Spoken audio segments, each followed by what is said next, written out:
brought to you by Bajaj Freedom। दुनिया की पहली सीएनजी मोटरसाइकिल बजाज फ्रीडम, आजादी आगे बढ़ने की। आपको पता है कि प्रधानमंत्री नरेंद्र मोदी जुलाई के आखिरी हफ्ते में यूके की यात्रा पर गए थे। इस यात्रा का हासिल जो था ललन टॉप ने आपको बताया ही है, लेकिन आज बात करते हैं एक तस्वीर की। लोगों की नजरें आ टिकी पीएम मोदी के पीछे खड़ी उस महिला पर जो काले सूट में ईयरपीस लगाए पूरे आत्मविश्वास के साथ खड़ी थी। आपको मालूम है कि ये कौन है? इनका नाम है अद्दासो कपेसा और इस वक्त वो प्रधानमंत्री की सुरक्षा में लगी एसपीजी यानी स्पेशल प्रोटेक्शन ग्रुप का हिस्सा हैं। और खबरों की माने तो एसपीजी की इस टीम की पहली महिला सदस्य हैं। सिर्फ इतना ही नहीं, वो पूर्वोत्तर भारत माने नॉर्थ ईस्ट इंडिया की भी पहली अधिकारी हैं जिन्हें ये जिम्मेदारी मिली। बता दें कि अद्दासो कपेसा एक माओ नागा समुदाय की महिला हैं जो मणिपुर के सेनापति के छोटे से गांव कैबी से आती हैं। इनकी शुरुआत हुई थी सशस्त्र सीमा बल यानी एसएसबी से।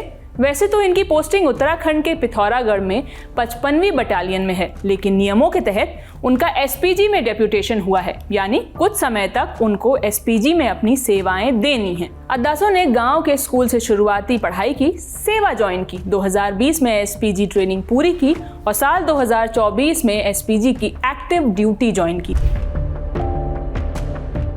आपको बता दें कि एसपीजी कोई आम यूनिट नहीं है। व्यक्तियों की सुरक्षा में लगी ये भारत की सबसे एलीट सुरक्षा इकाई है जो प्रधानमंत्री और उनके परिजनों की व्यक्तिगत सुरक्षा की जिम्मेदारी उठाती है। एसपीजी का गठन कैसे हुआ, इसकी भी एक कहानी है। आपको मालूम ही है कि साल 1984 में तत्कालीन प्रधानमंत्री इंदिरा गांधी की हत्या कर दी गई थी। इसके बाद प्रधानमंत्रियों की सुरक्षा के लिए एक डेडिकेटेड टीम बनाने पर जोर दिया गया। गृह मंत्रालय ने पहल की। मार्च 1985 में राष्ट्रपति के आदेश के बाद कैबिनेट सचिवालय के तहत एसपीजी का गठन हुआ।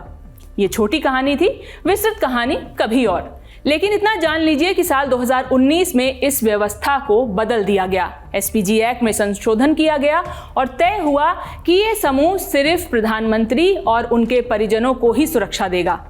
इस यूनिट में शामिल होने के लिए जरूरत होती है कॉम्बैट इंटेलिजेंस, निगरानी और संकट प्रबंधन जैसी बेहद कठिन ट्रेनिंग की। और अपने गठन से लेकर अब तक एसपीजी एक मेल डोमिनेटेड फोर्स रही, यानी इसमें पुरुष ज्यादा थे। लेकिन अब अद्दासो कपेसा इस चुनौतीपूर्ण टीम का हिस्सा बन चुकी हैं। इसलिए अद्दासो कपेसा का एसपीजी में शामिल होना केवल एक रणनीतिक फैसला नहीं बल्कि एक ऐतिहासिक बदलाव है। इस खबर में इतना ही। इन जानकारियों को जुटाया था हमारे साथी आकांक्षा गोगोई ने। मैं हूं शिवानी। बाकी खबरों के लिए देखते रहिए द ललन टॉप। बहुत बहुत शुक्रिया।